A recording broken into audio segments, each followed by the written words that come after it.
In memory of W.B. Yeats. In memory of W.B. Yeats ये poem compose की गई है W.H. ऑर्डन ने।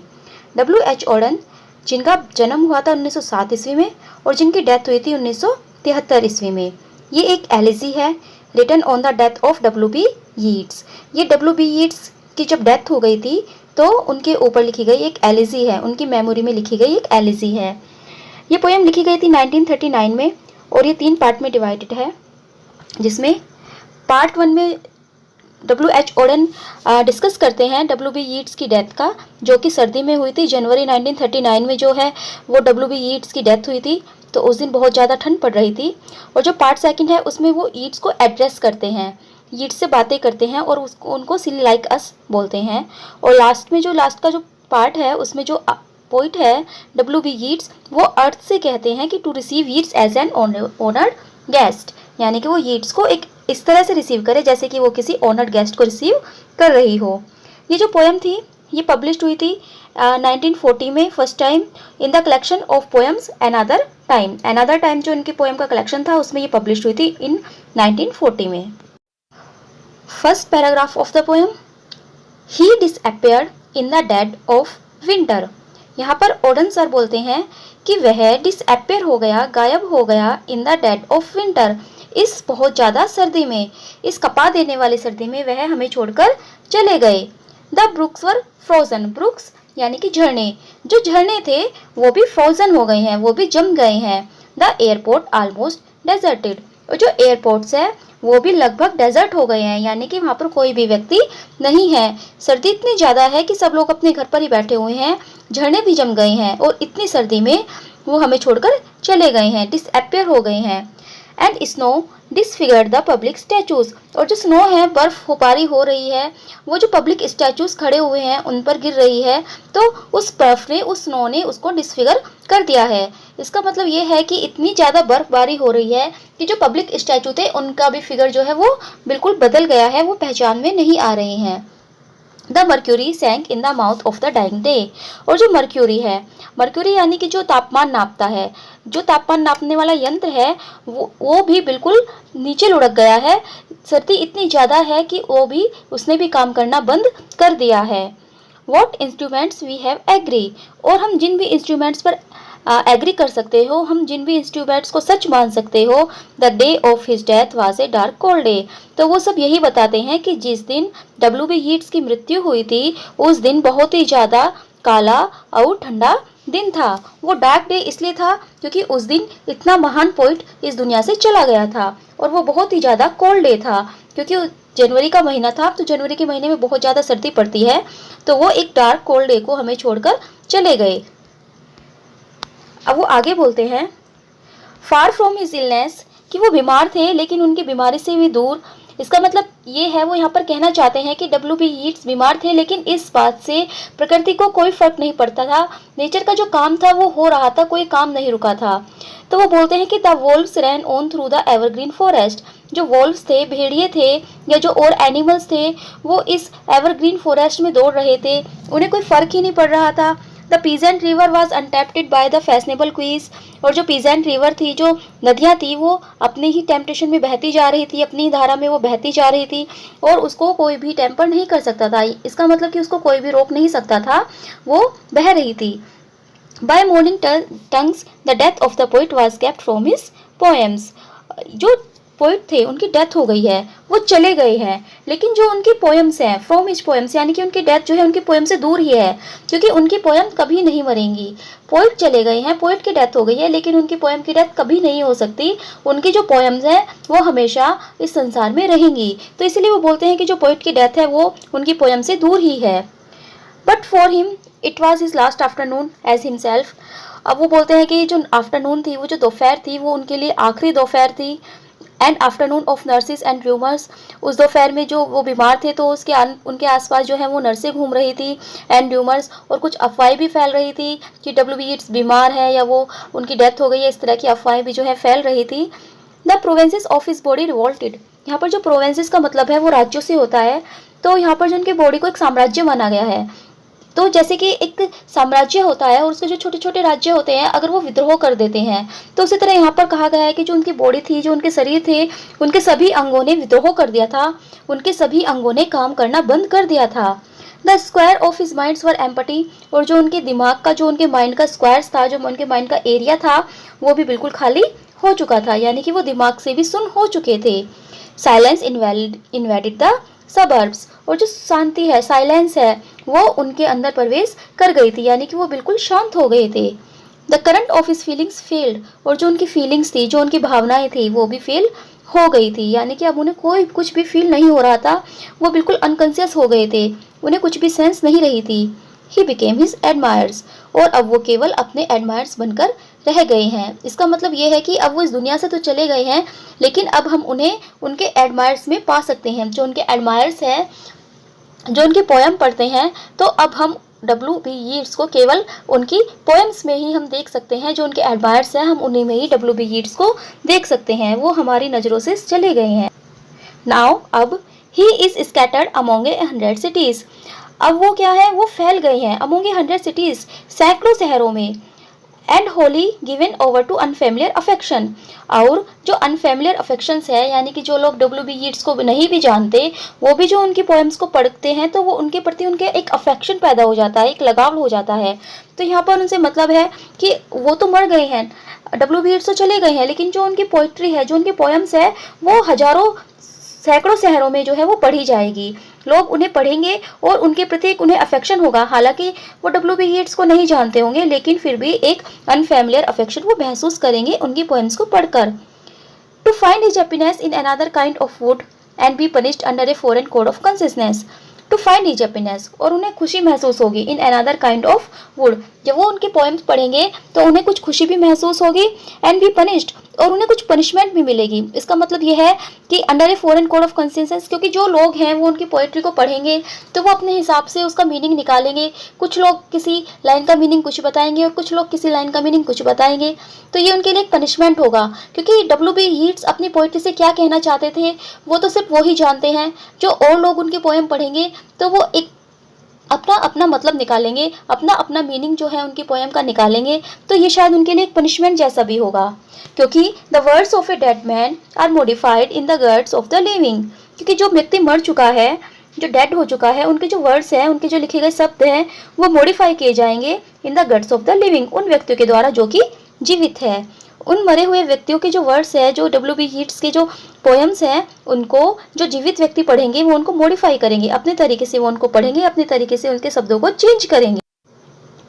But in the importance and noise of tomorrow when the brokers are roaring like posties on the floor of the boards, इसका मतलब ये है कि W.B. यीट्स चले गए हैं, लेकिन किसी को इस बात से कोई फर्क नहीं पड़ता।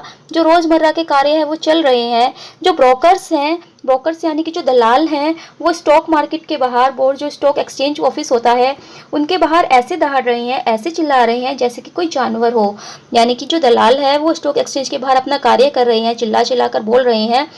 And the poor have the sufferings to which they are fairly accustomed, और जो पुअर हैं, जो गरीब लोग हैं, वो सफरिंग कर रहे हैं, अपने दुखों को झेल रहे हैं। विच दे आर फेयरली अकस्टम्ड, जिनके कि वो एक तरह से आदी हो चुके हैं। जो गरीब लोग हैं उनको उनकी लाइफ में बहुत ज़्यादा दुख है, लेकिन वो उनके आदी हो चुके हैं और वो रोजमर्रा की तरह ही अपना कार्य कर रहे हैं। And each in the cell of himself is almost convinced of his freedom, और प्रत्येक व्यक्ति अपने सेल में, यानी कि अपने मन में या अपने दिल में, इज ऑलमोस्ट कन्विंस है अपनी फ्रीडम को लेकर। यानी कि व्यक्ति सिर्फ इसी बात से खुश है कि वो फ्री है, उसे स्वतंत्रता मिल रही है, उसे स्वतंत्रता मिली हुई है और वो फ्री है। हर व्यक्ति, प्रत्येक व्यक्ति अपनी इसी बात से खुश है, इसी बात से वो कन्विंस है। उन्हें कोई फर्क ही नहीं पड़ता कि W.B. यीट्स यहाँ से चले गए हैं। A few thousand will think of this day, केवल कुछ ही हजार लोग हैं जो इस दिन को याद करेंगे। As one thinks of a day when one did something slightly unusual, यानी कि बहुत ही कम लोग ऐसे हैं जो कि इस दिन को याद करेंगे, इस दिन के बारे में सोचेंगे जब कुछ एक अनयूजुअल सी घटना घटित हुई थी। इसका मतलब ये है कि जब W.B. यीट्स की डेथ हुई थी, इस दिन को बहुत ही कम लोग याद करेंगे। जो और लोग हैं उनकी रोज़मर्रा की लाइफ में कोई फ़र्क ही नहीं पड़ रहा है, वो अपनी काम जैसे करते आ रहे थे वैसे ही कर रहे हैं, कोई W.B. यीट्स को याद नहीं कर रहा है, लेकिन बहुत कुछ कम ऐसे लोग हैं जो उनको याद करेंगे। What instruments we have agreed the day of his death was a dark cold day, ये लाइन फिर से वो रिपीट करते हैं कि हम किस इंस्ट्रूमेंट पर यकीन करें, कोई भी हम इंस्ट्रूमेंट पर यकीन करें या ना करें, लेकिन जिस दिन उनकी डेथ हुई थी वो वाकई में एक डार्क और कोल्ड डे था। अब सेकंड स्टैंजा जो स्टार्ट होता है उसमें वो एड्रेस करते हैं डब्ल्यू.बी. यीट्स को। वो बोलते हैं ओडन सर कि you were silly like us, कि तुम भी हमारी तरह ही बेवकूफ़ थे, जैसे हम बेवकूफ़ हैं ऐसे ही तुम भी सिली थे, तुम भी हमारी तरह ही थे। क्योंकि यहाँ पर जो डब्ल्यू.एच. ऑडन है वो पोइट्स को सिली बोल रहे हैं, क्योंकि पोइट्स क्या करते हैं कि वो पोएम्स लिखते हैं सोसाइटी के, मतलब उस टाइम जो सोसाइटी में चल रहा होता है पोएम में भी वही झलकता है। तो डब्ल्यू.बी. यीट्स ने भी काफ़ी पोएम्स लिखी थी आयरलैंड के लिए, जब आयरलैंड में एक युद्ध सा हो रहा था, एक गृह युद्ध चल रहा था, आयरलैंड फ्रीडम के लिए लड़ रहा था, तो उस वक्त डब्ल्यू.बी. यीट्स ने भी पोएम लिखी थी, लेकिन उन पोएम का कोई फर्क नहीं पड़ रहा था। तो वो बोलते हैं कि तुम भी हमारी तरह ही सिली हो, your gift survived it all, केवल तुम्हारा जो गिफ्ट है, तुम्हारी जो पोएम है वो ही सर्वाइव करेंगी। The Paris of rich women physical decay, जो पेरिस की रिच वुमेन थी, पेरिस की जो धनी औरतें थी जिनसे तुम्हारा रिलेशन था या जिनको तुम जानते थे, फिजिकल डिके, वो भी फिजिकली डिके हो गई हैं, यानी कि वो भी धीरे धीरे बूढ़ी हो रही हैं, या कुछ वो उनमें से भी उनकी डेथ हो चुकी है। Yourself mad island hurt you into poetry, mad island hurt you into poetry. जो ये मैड आइलैंड है, यहाँ पर जो डब्ल्यू.एच. ऑडन आइलैंड को मैड बोलते हैं क्योंकि उन्होंने डब्ल्यू.बी. यीट्स के विचारों को समझा ही नहीं था, और वो जो आइलैंड के लोग थे वो आपस में ही लड़ रहे थे। तो वो बोलते हैं कि मैड आइलैंड ने तुम्हें बहुत हर्ट किया है, लेकिन now island has her madness and her weather still, आज भी आइलैंड वैसा ही है जैसा कि पहले था, अभी भी उसकी मैडनेस और उसका जो मौसम है वो आज भी वैसा ही है। For poetry makes nothing happen, क्योंकि जो हमारी पोइट्री है वो कुछ भी, उससे कुछ भी नहीं होता, हमारी पोइट्री कोई भी चेंज नहीं ला सकती। यहाँ पर डब्ल्यू.एच. ऑडन थोड़ा निराश भी है, डिसअपॉइंट भी है कि हम लोग जो, मतलब वो लोग जो करते हैं इस समाज को आईना दिखाते हैं, लेकिन यहाँ के लोग उसकी बातों को नहीं समझते। तो वो बोलते हैं कि हमारी जो पोइट्री है, हम जो पोएम लिखते हैं उससे कोई फ़र्क ही नहीं पड़ता, इसीलिए जो तुमने पोएम लिखी थी उससे कोई फ़र्क ही नहीं पड़ा, और आइलैंड आज भी वैसा ही है जैसा कल था। It survives in the value of its making, ये जो पोएम है ये केवल वहाँ पे सर्वाइव करती है जहाँ पर कि इन्हें बनाया जाता है, वेयर एग्जीक्यूटिव्स, यहाँ पर इनको एग्जीक्यूट किया जाता है। Would never want to tamper flows on south from branches of isolation and the busy grapes. इसका मतलब ये है कि जब जैसे कोई पानी होता है ना, मतलब जैसे पानी बहता है, एक नदी बहती है, तो उसको कोई भी टेम्पर नहीं कर सकता, वो फ्लो करती रहती है, और वो बहुत जगह ऐसी जाती है जहाँ पर कि लोग भी नहीं जा सकते, एक आइसोलेशन ऐसी जगह होती है यहाँ पर जो ह्यूमन बीइंग नहीं जा सकते, लेकिन रिवर वहाँ तक चली जाती है। तो इसी तरह जो पोएम है वो भी वहाँ तक पहुँच जाती है जहाँ तक कि इंसान भी नहीं जा सकता। वो जो इंसान की आइसोलेशन होता है, यानी कि जब कोई व्यक्ति बिल्कुल आइसोलेट हो, उसके पास कुछ ना हो, तो उसके पास पोएम होती है। एंड द बिजी ग्रीप्स, और जब वो बहुत ज़्यादा दुखी हो तो भी उसके पास जो है पोएम का सहारा होता है। तो वो एक हिंदी में कहते हैं ना कि जहाँ ना पहुँचे रवि वहाँ पहुँचे कवि, तो वही बात है कि पोएम्स हर जगह पहुँच जाती है, लेकिन जहाँ पर इंसान भी नहीं जा सकता, जो कि आइसोलेशन है, वहाँ पर भी जो है पोएम पहुँच जाती है। Raw towns that we believe and die in it survives, और जो ये रा टाउन्स है, जो ये कच्चे शहर है जो कि कभी डिके होने वाला है, जिनका जो कि धीरे धीरे जो इनका मॉडर्न डिके हो रहा है, हम इन पर विश्वास करते हैं और मर जाते हैं। इट सर्वाइव्स, लेकिन हमारी जो पोएम है, ये आपकी जो पोएम है, ये हमेशा सर्वाइव करेगी, यानी कि इंसान मर जाएंगे अपनी डिज़ायर को पूरा करते करते, लेकिन तुम्हारी पोएम्स, तुम्हारी कविताएं हमेशा जिंदा रहेंगी। A way of happening a mouth, और जो तुम्हारी ये पोएम है ये एक माउथ की तरह है, एक जैसे मुंह से आवाज़ें निकलती है, इसी तरह जो तुम्हारी पोएम है ये, इसकी जो वॉइस है वो कभी नहीं मिटेगी, वो हमेशा रहेगी। ए वे ऑफ हैपनिंग है ये, यानी कि इस पोएम को पढ़कर शायद कुछ घटित हो सके, शायद कुछ बदल सके, ऐसी जो आशा है, ऐसी जो होप है, वो डब्ल्यू.एच. ऑडन यहाँ पर कर रहे हैं। Third part, earth receive an honoured guest, William Yeats is laid to rest. William Yeats अब चले गए हैं, विलियम यीट्स लेट गए हैं रेस्ट करने के लिए। तो यहाँ पर ऑडन सर अर्थ से बोल रहे हैं कि रिसीव करो, वेलकम करो एन ऑनर्ड गेस्ट, एक सम्मानजनक मेहमान तुम्हारे यहाँ आया है, यानी कि एक सम्मानजनक मेहमान है, एक ऑनर्ड गेस्ट है। डब्ल्यू.बी. यीट्स जो कि एक ऑनरेबल मैन थे, वो चले गए हैं, वो पृथ्वी में समा गए हैं, तो उनसे, पृथ्वी से, अर्थ से ऑडन सर बोल रहे हैं कि एक ऑनर्ड गेस्ट तुम्हारे यहाँ आया है, उनका वेलकम करो। W B. Yeats, William Yeats is let to rest, William Yeats अब आराम करेंगे। Let the Irish vessel lie emptied of its poetry, यहाँ पर जो ये इरिस वेसल है, ये डब्ल्यू.बी. यीट्स को बोला गया है। वेसल का मतलब होता है कि जहाज, या कोई बर्तन, तो जो कि ये जो इरिस का एक बड़ा सा जहाज था, ये जो ये इरिस मैन है, ये लेट गया है एम्प्टीड ऑफ इट्स पोइट्री, और जो इसकी पोइट्री थी वो निकल गई है। यानी कि डब्ल्यू बी यीट्स की केवल जो है वो बॉडी चली गई है, उसकी आत्मा चली गई है, लेकिन जो उनकी पोइट्री थी, जो उनकी पोयम थी, वो अभी भी इस संसार में रहेगी। वो अपनी पोइट्री को अपने साथ लेकर नहीं गए हैं, बल्कि उन्होंने अपने आप को इन पोइट्री से एम्प्टी कर दिया है। इन पोइट्री को उन्होंने बाहर ही छोड़ दिया है, इस संसार में ही छोड़ दिया है। वो इस संसार से बिना पोइट्री के ही चले गए हैं। In the nightmare of the dark, all the dogs of Europe bark, and the living nations wait, each sequestered in its hate. अब ये जो स्टैंजा है, इसमें W.H. ऑर्डन बात कर रहे हैं जब सेकेंड वर्ल्ड वार शुरू होने वाला था, क्योंकि ये पोएम 1939 में लिखी गई थी, और उस टाइम जो था वो सेकेंड वर्ल्ड वार का टाइम चल रहा था। सब जो नेशंस थे वो एक दूसरे के प्रति उनकी घृणा भरी हुई थी, और वो एक दूसरे से लड़ने मरने के लिए तैयार बैठे थे। तो W.H. ऑर्डन बोलते हैं कि ये जो नाइटमेयर है, ये जो भयानक सपना है ऑफ द डार्क, इस अंधेरे का, ये जो संसार अंधेरे में जा रहा है, एक भयानक सपना ये देख रहा है। All the dogs of Europe bark, Europe के सभी कुत्ते भौंक रहे हैं, या आप ये कह सकते हो कि यूरोप के जो सभी देश हैं वो कुत्तों की तरह एक दूसरे के ऊपर भौंक रहे हैं, एक दूसरे से लड़ने के लिए तैयार बैठे हैं। And the living nations wait, और जो लिविंग नेशंस हैं, लिविंग नेशंस यानी कि जो यूरोप से बाहर की कंट्री हैं, वो इंतजार कर रहे हैं कि कभी आपस में लड़े। Each sequestered in its hate, क्योंकि उनमें से प्रत्येक नेशन के मन में एक छुपी हुई घृणा है यूरोप के प्रति। क्योंकि जो यूरोप था, उन्होंने जो मोस्टली सभी देशों पर राज किया था, अपनी कॉलोनी जो है वो उन्होंने हर देश में स्थापित की थी, तो सभी देशों में एक यूरोप के प्रति घृणा थी। तो वो वेट कर रहे थे कि कब ये आपस में लड़े, कब वर्ल्ड वार सेकेंड शुरू हो। वो इस वार को रोकने की कोशिश नहीं कर रहे थे, बल्कि वो वेट कर रहे थे। तो W.H. ऑर्डन यहाँ पर बताना चाहते हैं कि कितना बुरा समय ये था, कितना डार्क में का समय था, जिसमें कितना भयानक ये नाइटमेयर था। Intellectual disgrace stage from every human face. Intellectual होते जो बुद्धिमानी, एक तरह से बौद्धिकता, डिस्ग्रेस अपमान, स्टेयर्स चमक रहा था, दिख रहा था, फ्रॉम एवरी ह्यूमन फेस प्रत्येक व्यक्ति के चेहरे से, प्रत्येक व्यक्ति का जो चेहरा था उससे साफ साफ दिखाई दे रहा था कि वे भले ही कितना ही इंटेलिजेंट क्यों ना हो गया हो, लेकिन उसने इंटेलेक्चुअलिटी का जो है वो डिस्ग्रेस किया है, अपमान किया है उसने अपनी बौद्धिक क्षमता का।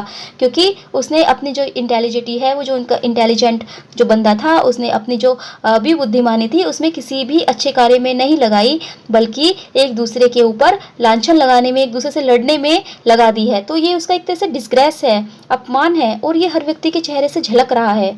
And the seas of pity lie locked and frozen in each eye, और ऐसा लगता है जैसे सीज ऑफ पिटी यानी कि दया का जो समुद्र था, या एक तरह से जो दया थी, लॉक्ड वो लॉक हो गई है, एंड फ्रोजन और जम गई है, इन ईच आई हर व्यक्ति की आंखों में। हर व्यक्ति की आंखों में जो पहले दया दिखाई देती थी, जो एक दूसरे के प्रति पिटी दिखाई देती थी, वो अब नहीं दिखाई देती। ऐसा लगता है कि वो उनकी आंखों में ही जम गई है, या फिर उसे किसी ने लॉक कर दिया है। जो आजकल के लोग हैं वो बिल्कुल पिटीलेस हो गए हैं। Follow poet follow right to the bottom of the night.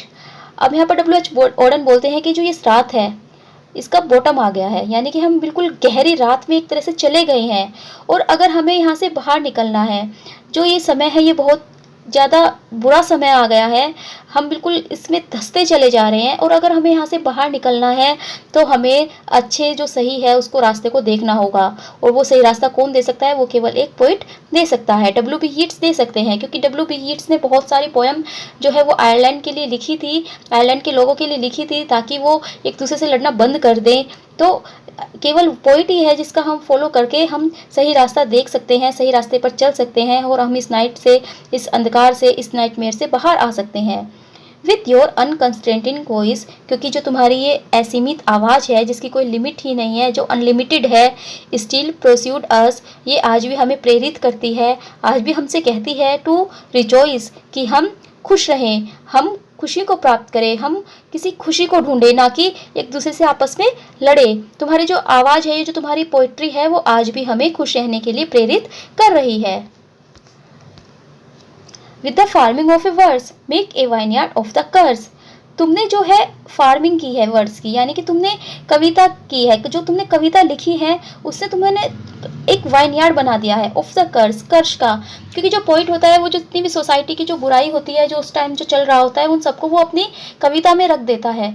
तो इसी तरह डब्ल्यू बी यीट्स ने किया है कि जितनी भी उन्होंने कविताएं लिखी हैं उसमें इन कर्ज के लिए जितनी भी बुराइयां थी समाज की वो उनको लिख दिया है। तो जो एक पोइट होता है, चाहे वो डब्ल्यू बी यीट्स हो, डब्ल्यू एच ऑर्डन हो या कोई भी हो, वो उस समाज की सोसाइटी को अपने पोयम में लिखकर उनको ख़त्म करने की कोशिश करता है, उनके लिए एक वाइन यार्ड बना देता है ताकि वो अंदर ना आ सके।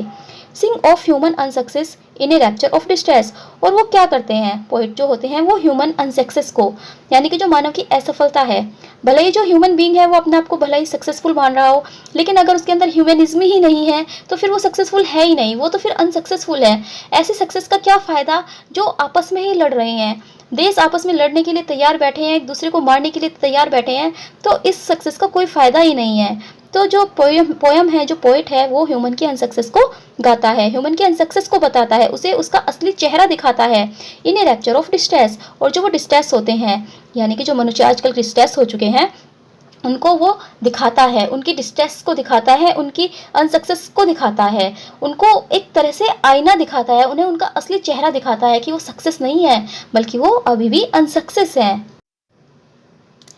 अब ये लास्ट स्टेंजा है इस पोयम का। In the desert of the heart let the healing fountain start. यानी कि जो तुम्हारा हृदय है ना, जो कि बिल्कुल डेजर्ट बन चुका है, जो रेगिस्तान बन चुका है, जिसके अंदर ना कोई पिटी है, ना कोई ह्यूमनिज्म है, कुछ भी नहीं बचा है, अगर तुम्हें इसे सही करना है तो late the healing fountain start. तो अपने दिल में एक हीलिंग फाउंटेन को स्टार्ट कर दो, अपने दिल में एक झरना चला दो, दया का झरना अपने दिल में बहा दो। In the prison of his days teach the free man how to praise. और जो डब्ल्यू बी यीट्स की कविताएं हैं ना, जो लोग हैं जो कि अपने आप को फ्री समझते हैं, अपने आप को स्वतंत्र समझते हैं, लेकिन उन्हें नहीं पता कि वो अपने दिनों के प्रिजन में बंधे हुए हैं, उनको ये नहीं पता कि उनको कब मौत आने वाली है, तो वो एक तरह से जेल में ही बंद है अपने दिनों के। तो उन जो फ्री मैन जो अपने ही जेल में बंद है, उनको सिखाओ कि हाउ टू प्रेज, कि दूसरों की प्रशंसा कैसे की जाती है, या फिर उनके पास जो चीज़ें हैं उनके लिए वो प्रशंसा कैसे की जाती है। उन्हें सिखाओ, उन्हें बताओ कि अनसक्सेस जो